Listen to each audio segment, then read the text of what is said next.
আমরা মুসলমান, কিন্তু আমাদের বিবাহ অনুষ্ঠান যখন হয়, এই বিবাহ অনুষ্ঠানগুলি আমরা কি মুসলমানদের মতো করি?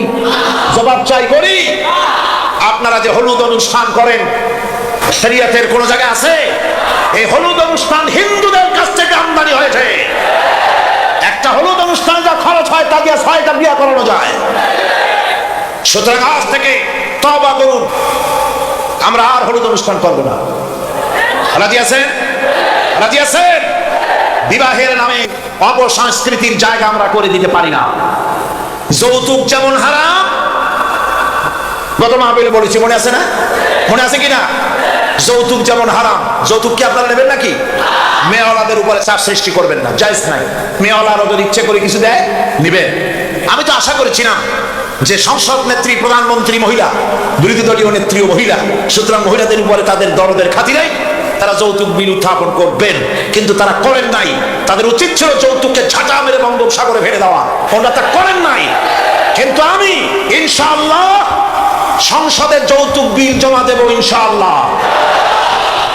আমি একা অথবা আমরা 3 জন যাই হই, সংসদে আমি কখনো একাকিত্ব ফিল করি না, কারণ আল্লাহ রাব্বুল আলামিন আমার সাথে আছেন। এই যৌতুক বিরোধী বিল উত্থাপন করে যৌতুক বন্ধ করতে হবে। 2 নম্বরের কথা হচ্ছে, মেয়েওয়ালারা তারাও আবার একটা খারাপ কাজ শুরু করেছেন, সেটা হলো বেশি পরিমাণের মহারানা চাপায় দেওয়া।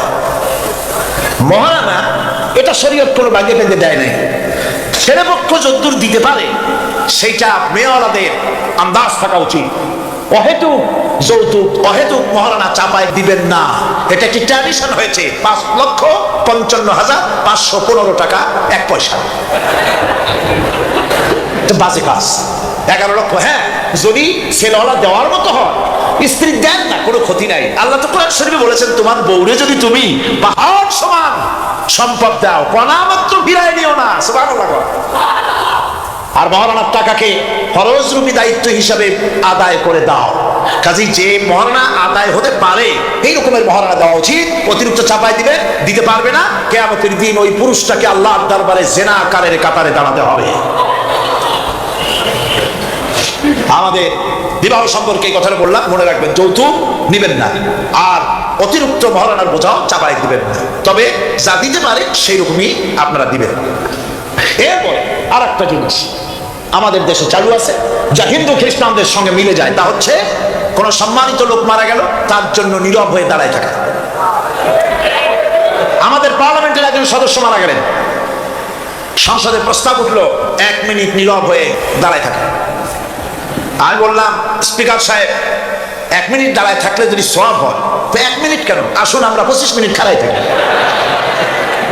আর যদি কোনো সওয়াবই না হয়, তাহলে এই প্রহসন কেন? আমরা তো আমাদের মা বাপের কবরের কাছে গিয়া কোনোদিন ভূতের মতো খাড়াই থাকি না, সেখানে তো অবশ্যই আমরা দোয়া দরুদ পড়ি, ঠিক কি না?